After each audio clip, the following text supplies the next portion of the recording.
Hey guys, I hope you are well. Welcome to my March recap.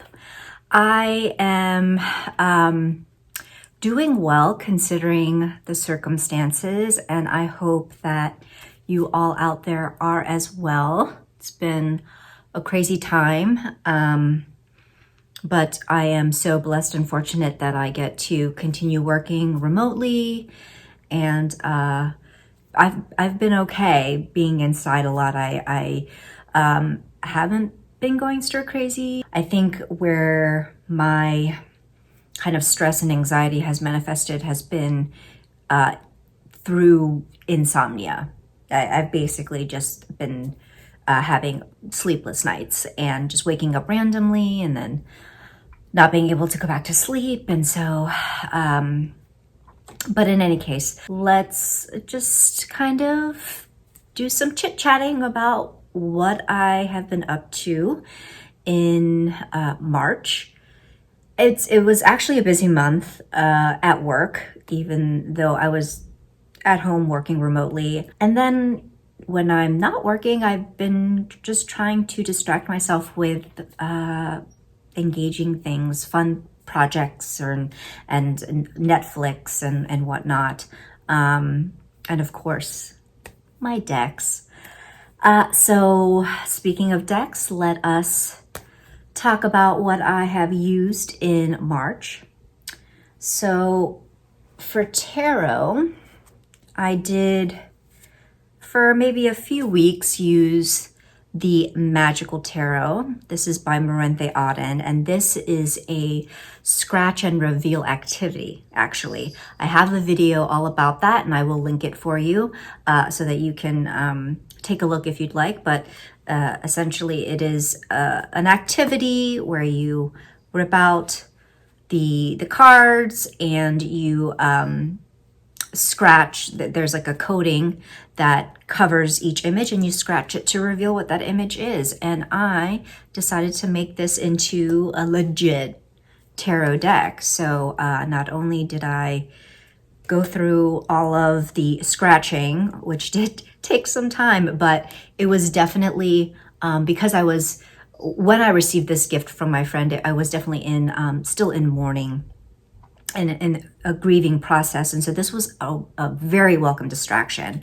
So I scratched off every single card, and then I trimmed them, and I rounded the corners, and I backed it in contact paper. I went, balls to the wall with this. And it is a pip deck, as you can see. It's a fun pip deck. It's very, bright and colorful and childlike, and just, it puts you in a good mood just looking at it. And after about maybe a week and a half or so, I was ready to put it down. So I would say I enjoyed using it, but I was definitely ready to move on to other decks. And so for me, usually using a deck over the course of a month, like if a deck can keep my interest for about that long, then that's a good sign. And if not, then it doesn't mean that I will never use the deck again, but yeah, it's just one that I like, and maybe not love to death, and maybe not one that I will use often, but I will always keep because of the memories, and because it was a gift, and because I put a lot of fucking time into like scratching off all these cards. The one deck that I was excited to keep using, and I might keep using it into April, we'll see, is the Tarot of a Moon Garden. And I pulled this out because I was kind of inspired to trim the white borders off of this deck. And I have a video all about that too. But so I did that. I trimmed, and then I edged, and I've just been loving this deck. I think more people should give it a chance, but I just think it's so much fun, and it's totally my cup of tea. this whole very story time, you know, fairy tale land vibe that you get, and just peering through into this kind of moonlit wonderland. It's a lot of fun to work with, a lot of fun. And I think the images are beautiful, and I enjoy that it's more Pip-like, which gives it a little more flexibility in terms of interpretation and meaning, and just love it.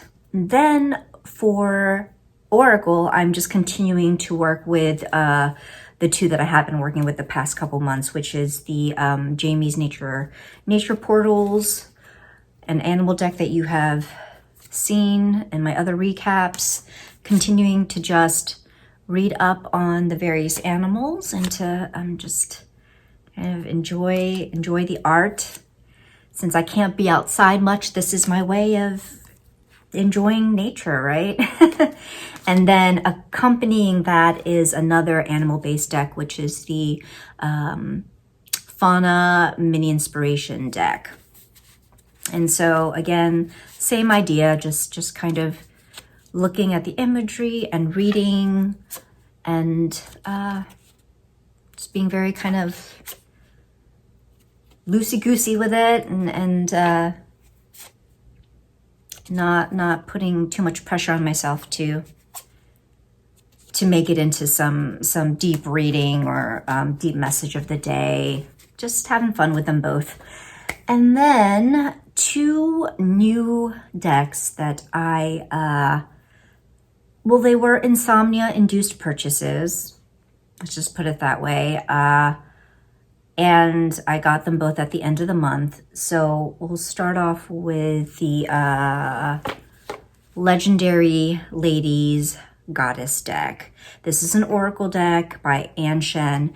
She also has this separate book that came out a few years before that gives kind of a broad overview of various goddesses and different pantheons. And I decided to get both of them together. I do have a video on that I can link for you, but this is just, yeah, it was an insomnia-induced purchase. I saw it on Instagram. I wasn't able to sleep. I thought it looked pretty cool. I don't have any goddess decks. You know, again, the art is totally my cup of tea. If you know me at all, you're probably not surprised why I would gravitate towards this deck. And so it's just really pretty. The images are the same as what you would find in the book. And what I've begun doing is reading the book and to learn about the various goddesses that I am unfamiliar with. I really just love the broad range that we see here of the different origins. And yeah, so right now I finished reading about Oshun from the Yoruba origin, and they're like really short. They're really short, and we're looking at 100, maybe like 115, 116 pages, 120 pages. So I'm sure I'll get done with this pretty soon, but it's a good book. And I haven't really worked much with the deck, but I like the deck so far. I'll let you know. And then the other deck that I purchased, so this wasn't as impulsive. Well, it was, and then it wasn't. So again, during one of my bouts of insomnia, I'm lying there in bed in the dark on my phone, and I was in Etsy, and I decided to just go ahead and buy the this one deck that I have had marked as a favorite item for a while now. Ever since I saw Casper do a walkthrough of this deck, I marked it as a favorite, and I just never got around to purchasing it because there wasn't any urgent need. And then I just thought to myself, well, why not just go ahead and purchase it? And that is the Magic Nickel deck from Stasia Burrington. She is the creator of the Sasarebito Tarot. And so this is just a really super cute deck. It has a dual purpose. So you can use it as just traditional playing card deck, or you could use it as an oracle. I was looking at the images first before reading this, because I hadn't remembered all the various descriptions from Casper's walkthrough, because it was a while since I saw it. So I was like, oh, I wonder if I would be able to kind of intuit the same message or theme that is described in this. And so I kind of did like a mini test on myself and found that, yeah, I was able to kind of pick up on the right things for pretty much a majority of these images. So I do think it's so freaking cute.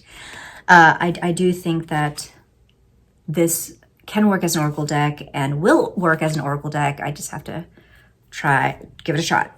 I haven't worked with it at all yet. Just been really giggling at the images because I think they're so cute. And, you know, I say this, I keep telling myself, no more Oracle decks, Julie. Like, why do you keep purchasing Oracle decks? You don't use them nearly as much as tarot decks. Like, stop with that. And then what do? At the end of March, I order 2 more Oracle decks. So why am I like this? So moving on to movies and TV. I watched more in March than I normally do. And one of the movies I saw, a lot of this was Netflix. I would say majority, aside from, let me see, one, it's Netflix. So the first movie that I watched is the Guernsey Literary and Potato Peel Pie Society. So this movie's been out for a couple years, I think, and it stars Lily James. And it was a cute movie. I think it's based on a novel. And it was a cute movie. Like, I enjoyed it just because I didn't know anything about it. So I didn't have any expectations going into it. Didn't know much about the premise. And so I ended up really enjoying it. You know, there's like a little love story there too, as well as, you know, another kind of story arc that is more dramatic. And so it was good. It was good. And then because I watched that, Lily James, she popped up again on my kind of like recommendations feed for Netflix. And so the other movie I watched with her in it is The Exception, which again, never heard of, knew nothing about. You know, it was all right. Really, the appeal here was not so much Lily James, but Christopher Plummer. He's in this movie, and I will watch anything with him in it because I love Christopher Plummer. I feel like he was my first kind of celebrity crush, honestly, when I was young, because I was obsessed with The Sound of Music, and I was in love with Captain Von Trapp. So anything Christopher Plummer, yes, I love him so much.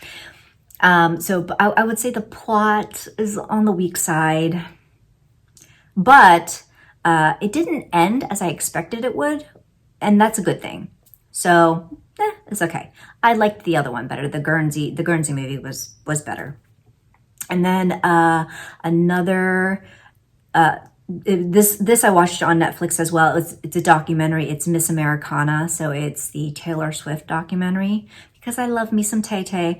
I will say this was kind of boring though. I was pretty bored until maybe about a little over halfway through the documentary. I did find certain parts were interesting to hear, you know, when she would revisit some of the dramas that she was engulfed in her past, and her explaining things from her perspective. That was interesting when she touched on those particular incidents. She touched on her issues with food and body image, which was also interesting. And yeah, it's okay. And then finally, I watched the movie The Farewell on Amazon Prime. It was a good movie.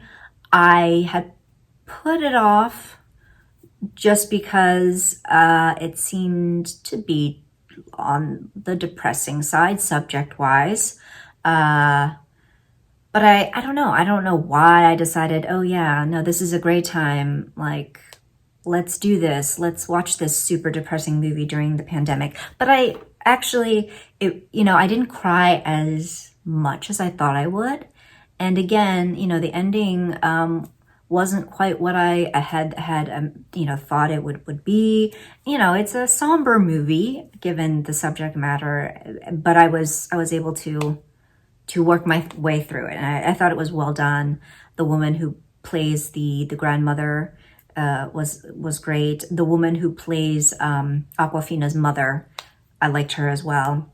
For books, I really didn't read all that much. I finally finished Call Down the Hawk by Maggie Stiefvater, which is book one of a sequel series. So she also wrote the Raven Cycle series, which I'm a huge fan of. And so this is a kind of a branch off of that story arc. And I began reading it in January, actually, and I had to put it down. I had to put it down because I just was struggling with it, which surprised me because there are some recurring characters from the Raven Cycle that appear in Call Down the Hawk, and then some new characters. And so I thought this will be awesome, but I struggled because I think the new characters, I was just having a lot of trouble connecting with these new characters. And even when I picked it back up in March, determined to finish it, I still had some trouble. It wasn't until I got further into the second half of the book that it started to, I started to become more invested. So, and it's a good book. There's nothing wrong with the book or the story or, Maggie Stiefvater is an awesome writer. And then I actually just reread, decided to reread The Last Unicorn. And this is from Peter S. Beagle, but this is the graphic novel version, which is just pretty much the illustrated, truncated version of his novel. And he also has a movie. So it's just, I just wanted something kind of fun and nostalgic to read. And so I reread this, and it's good. I always love the Last Unicorn story. I have been coloring, so I've been kind of doing more coloring book type of projects. So a friend for Christmas got me this cat butt coloring book, and another friend separately got me another cat butt coloring book. So I colored me some cat butts, which was a good time. What I like about this coloring book is that it's fairly simple. I don't like to color really complicated images. It stresses me out. And so this one was done with marker, I think. And then the other one, I did this with color pencil. I don't know if I did this in March or maybe even earlier, but it's a good time. I love me some cat butts. So I'll probably color some more. And then I also had this tarot coloring book for a couple months and finally decided to start coloring in this. And so I did post a picture of this on Instagram. I did finish the very first card, the full card. And I don't know if I'm going to go in order or if I'm going to jump around. I haven't decided yet, but this is the Fool. And what I love about this is that I don't have to think about the colors. I know a lot of people love being creative with the colors when they are doing adult coloring. I don't necessarily find that enjoyable. I would rather you just tell me what colors to use so that I don't have to think about it and I can just color, which is why I love this, because I can just look at my Rider-Waite Centennial and copy off of that and not have to think about it. Same for like color by number. I have a color by number coloring book because seriously, that's just too much brain power for me. And I think that's pretty much it. So I hope that you have an abundant supply of toilet paper. I hope that you remain safe and you remain in good health. And I will see you in the next video. Much love and take care.